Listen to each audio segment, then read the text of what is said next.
Is it just me, or do you also think affordable shoes nowadays don't last more than a year? Are your favorite shoes looking worn out, damaged, or in need of some TLC? Well, you've come to the right place. I've researched and found you don't have to be a professional shoemaker or craftsman to repair your own shoes. In fact, I extended the life of my shoes with minimum cost and tools in my own garage, and I'll show you everything I learned in this channel. Today we'll talk about contact cement, the most widely used shoe glue by professional cobblers to fix your shoe soles and heels. Put some contact cement around the edges, that should take care of it. But before we get into it, let me ask you a question. Do you know why contact cement is the most widely used glue for shoe repair? Or would you rather buy glue with a photo of a shoe on the package? If you can't answer these questions, you might be wasting your time and money on the wrong product. That's why I've created a free guide to review the best type of glues for shoe repair and when to use them. You can watch it by clicking on the link on your screen right now.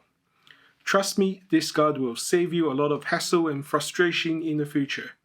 And if you want to watch more videos like this one, make sure you hit the subscription button below and turn on the notification bell so you don't miss out any of my new uploads. Alright, let me start by saying contact cement is a great glue for shoe repair, but it's not that straightforward to use. But it doesn't last for long. There are some common mistakes that people make when using it, and I know this because I've made these mistakes myself. I'm going to share with you the 5 reasons why contact cement shoe repair fails and how to avoid them. By the end of this video, you'll be able to use contact cement like a professional cobbler, and with some practice, make your shoe last much longer. One of the most important steps in using contact cement for shoe repair is to let it dry properly before joining the two surfaces. Contact cement contains 2 main ingredients, a solid bonding agent and a liquid solvent. The solvent evaporates after you apply the glue on the shoe sole, and you need to wait until it's completely gone before you press the two surfaces together. Otherwise, the bond will be weak and the repair will fail. But how long do you need to wait for the solvent to evaporate? And it'll evaporate quickly. Well, that depends on the brand of contact cement you use and the environmental conditions. The drying time can vary from 7 to 30 minutes depending on the airflow, temperature, and humidity. For example, on a cold and wet day, the solvent will take longer to evaporate than on a hot and dry day. So how can you tell if the glue is dry enough to bond? Here's a simple trick. Touch the surface with your finger and see if it sticks or pulls away. If the surface is clean and smooth, the solvent is gone and the glue is ready. However, if the surface is sticky and stringy, it's not that ready yet, so don't rush for it. Make sure the glue is dry before you bond the surfaces. This will ensure a strong and lasting repair. The second reason why contact cement shoe repair fails is that glue is too thin and has not enough bonding agent. The bonding agent is the solid part of the contact cement that actually holds the surface together. The solvent is the liquid part that helps the glue spread and evaporate. So if your contact cement is watery, it has more solvent than bonding agent. It'll dry faster, but it's also going to leave a weak and thin layer of glue. This will not be enough to bond the shoe sole and heels properly. To avoid this problem, you need to use a contact cement that has a thick and sticky consistency and has more bonding agent than solvent. You can also apply a second coat of contact cement before the first coat dries to make sure there's enough glue on the surface. The glue should be applied evenly and thickly, so when it dries it forms a tacky and resilient film. This will ensure a strong and durable bond. Now, the third reason why contact cement shoe repair fails is that the glue is too old or has too little solvent in it. If the glue has been sitting on the shelf for too long, the solvent may have evaporated and it's becoming too thick and hard. This will make it difficult to apply the glue with a brush and to make good contact with the shoe soles. The glue will not be able to fill the thin holes and grooves on the rubber surface, and the bond will be weak again. To prevent this problem, you need to use fresh contact cement that has thick and sticky consistency, but not too thick.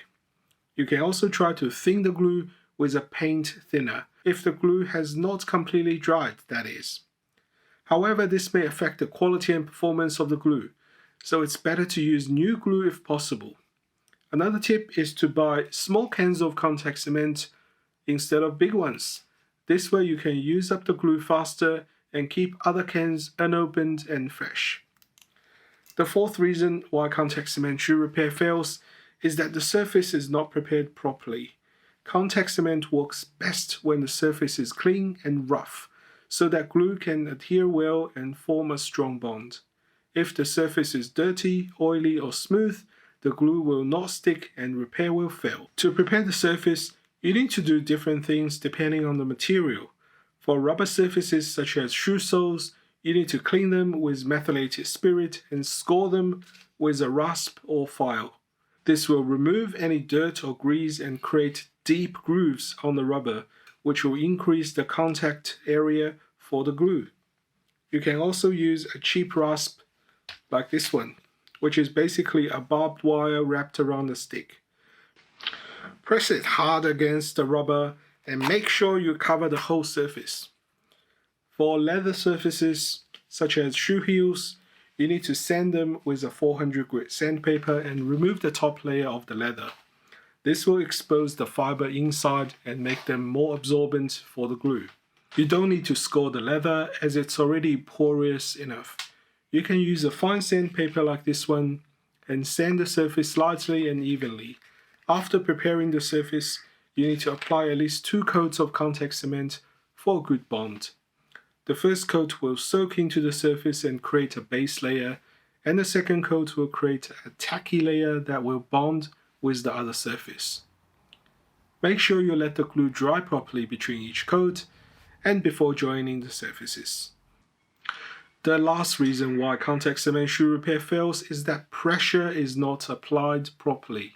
Contact cement needs a lot of pressure to bond the surfaces together and create a strong and lasting repair. Now, if the pressure is too low, uneven, or not applied long enough, the glue will not stick and the repair will fail. To apply pressure, you need to use a tool that can press the surface firmly and evenly, starting from the center and working out to the edges. Professional cobblers use a hammer or a machine to do this, but you can also use a rubber mallet or a roller. A rubber mallet is a hammer with a rubber head that can hit the surface without damaging it. A roller is a tool with a wheel on tip that can roll over the surface without scratching it. You can find these tools in hardware stores or online. I prefer to use the rubber mallet because it gives me more control and satisfaction. I can hit the surface with a lot of force and make sure the glue is well bonded.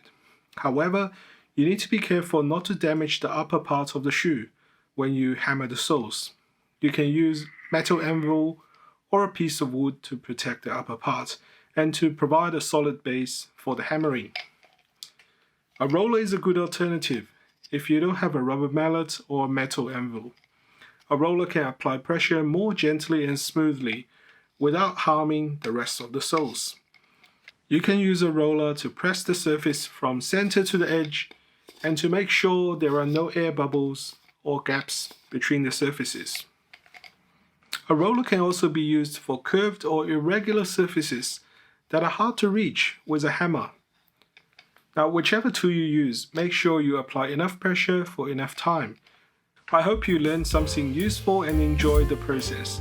If you have any questions or tips to share, please leave a comment below. I would love to hear from you and learn from your experience. Now, my channel is not sponsored by anyone and I don't sell any products here. I'm just passionate about promoting a lifestyle of self-sufficiency so we can say no to consumerism and live life on our own terms. If you share this vision and want to support me, please consider subscribing to my channel. It would mean a lot to me and help me grow this community. I'll see you next time with more shoe repair tips and tricks. Until then, stay safe and happy. Bye for now.